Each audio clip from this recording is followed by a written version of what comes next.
fica Belo Horizonte nos 4 anos do governo Márcio Lacerda? No Câmara Entrevista, estamos conhecendo os novos secretários regionais. Na semana passada, abrindo a série de entrevistas, recebemos o secretário da Regional Norte, Arley Carvalho. Na contramão das direções, o assunto hoje é a Regional Centro-Sul, uma das mais importantes da capital mineira.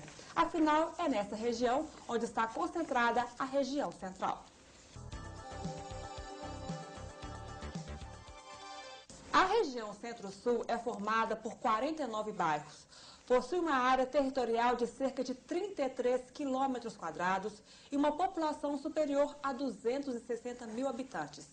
É na Centro-Sul que está reunida boa parte do patrimônio histórico, arquitetônico e cultural.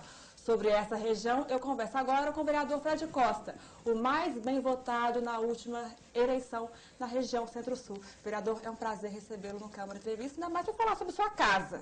É um prazer estar aqui novamente. Vereador, como eu acabei de dizer na introdução do programa, é na região Centro-Sul que está concentrada boa parte dos símbolos de Belo Horizonte, né? Seja começar o próprio prédio da rodoviária, o Parque Municipal, Mercado Central, prédio da Prefeitura, Palácio das Artes e tantos outros.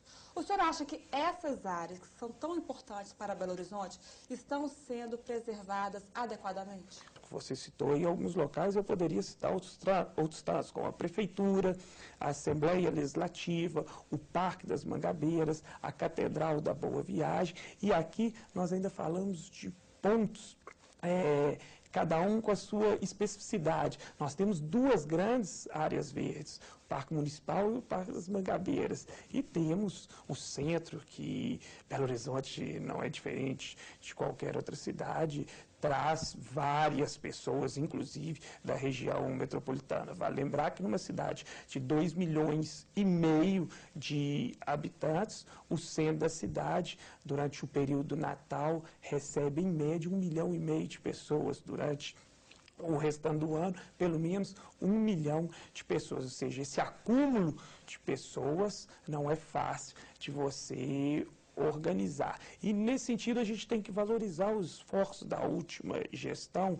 buscando manter todos esses lugares que nós citamos. O Parque Municipal, na gestão passada mesmo, nós aprovamos e vai haver um investimento no sentido de revitalizá-lo. O centro, com o projeto Centro Vivo, ele aos poucos está tendo uma nova cara. Também foi retirado os ambulantes, ou seja, a economia informal já deixou de existir há já 4 anos praticamente, o que deu uma nova cara à região central. Mas ali eu tenho... Você acha que essa retirada dos ambulantes foi o primeiro passo para essa revitalização do hipercentro da cidade?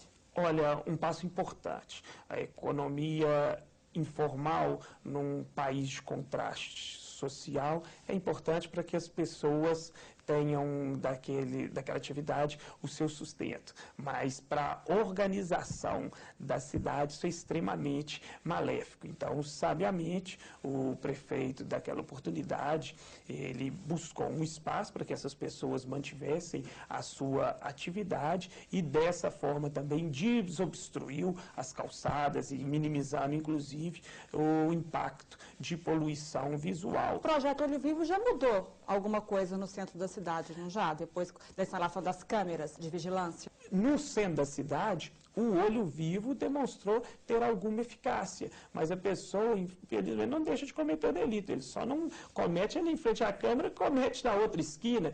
Enfim, e consegue fugir, o que eu acho que, além de políticas públicas, de inclusão social, de oportunidade, priorização de investimento em educação como forma verdadeira de transformar a sociedade, é colocar homens na rua para inibir a ação dos bandidos. E essa casa tem uma parcela grande de responsabilidade, porque quando tivemos a oportunidade de colocar o efetivo da Guarda Municipal para inibir a ação de bandidos junto aos próprios públicos, ou seja, praças, parques, pós-saúde, escolas e vias públicas, e aí colocar eles mesmos nas esquinas, essa casa, infelizmente, priorizou que eles estivessem habilitados a notificar, a autuar, a multar motorista, dessa forma contribuindo com a indústria das multas numa relação que não vai de encontro com os anseios da população. E quero deixar claro que fui um dos poucos parlamentares que votei contra isso, porque entendi que eles deveriam estar nas ruas.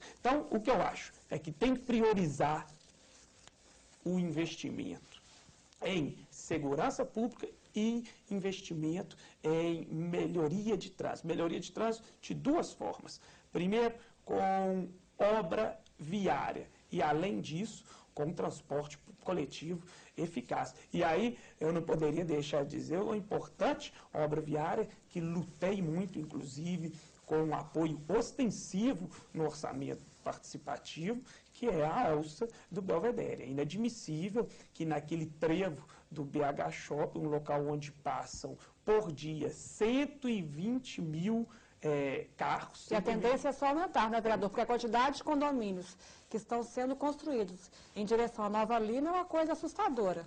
Nova Lima, aquela prefeitura incentiva, inclusive, a ocupação de forma verticalizada. Então, bastante densa. Vai aumentar o número de pessoas que vão utilizar logo aquela via de acesso, porque a maioria delas residem em Nova Lima, mas trabalham em Belo Horizonte. Além disso, vale lembrar que não é só o morador do vetor sul da cidade que utiliza, o morador da região do Barreiro. Muitas vezes, quando vem, inclusive, para o bairro onde estamos localizados, aqui em Santa Efigênia, Santa Teresa, região leste, ele pega, o anel, posteriormente desce a Nossa Senhora do Carmo. Então, também é prejudicado. O senhor começou sua base eleitoral no bairro Santa Lúcia, o senhor foi presidente da Associação dos Moradores do bairro Santa Lúcia, foi tudo lá o pontapé de hoje ser, o resultado é ser o mais bem votado nas últimas eleições na região Centro-Sul. E pela sua convivência no aglomerado Santa Lúcia, lá é uma região com graves problemas sociais. O senhor acha que os programas hoje da Prefeitura contemplam as pessoas do aglomerado, isso abrangendo a região Centro-Sul? Em determinado momento foi feita uma pesquisa que no aglomerado da barragem Santa Lúcia existiam 150 projetos sociais. Então, há uma necessidade de organização desses projetos sociais para que eles possam realmente atingir o seu objetivo. Além disso, acho fundamental que, assim como está sendo feito no aglomerado da Serra, um programa de urbanização, um Vila Viva ali na barragem. Vale lembrar que a renda per capita da região Centro-Sul é de R$ 1.500. Então, isso nos demonstra que existe um enorme contraste social entre esses 250 mil habitantes que hoje residem na região Centro-Sul. Por quê?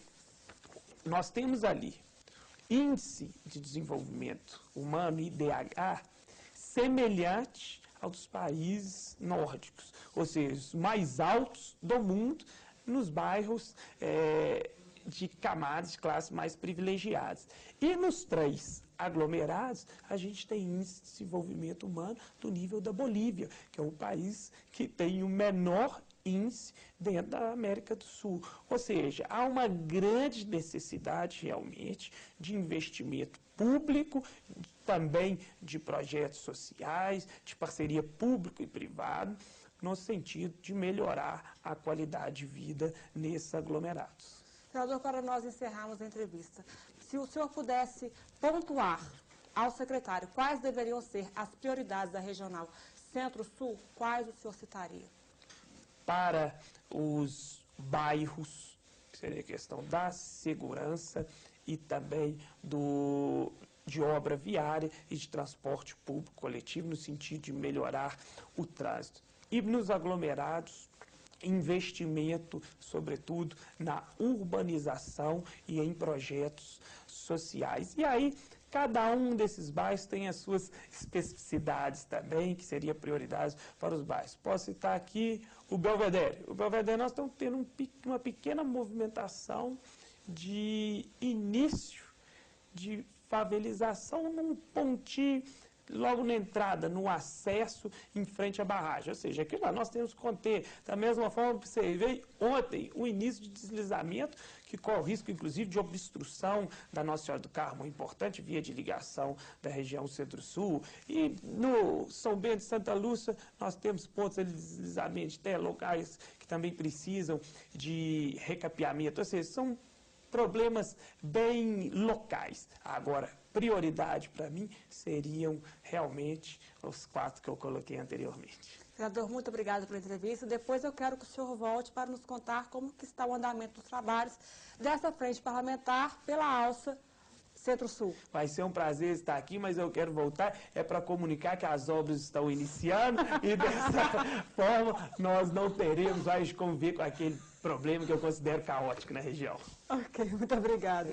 Eu conversei com o vereador Fred Costa. No próximo bloco, o assunto continua com o vereador Paulinho, motorista. No Câmara Entrevista de hoje, você conheceu um pouco mais sobre a região Centro-Sul de Belo Horizonte. Na próxima semana, o assunto continua sobre outra regional da cidade. Obrigada pela companhia e até o nosso próximo programa.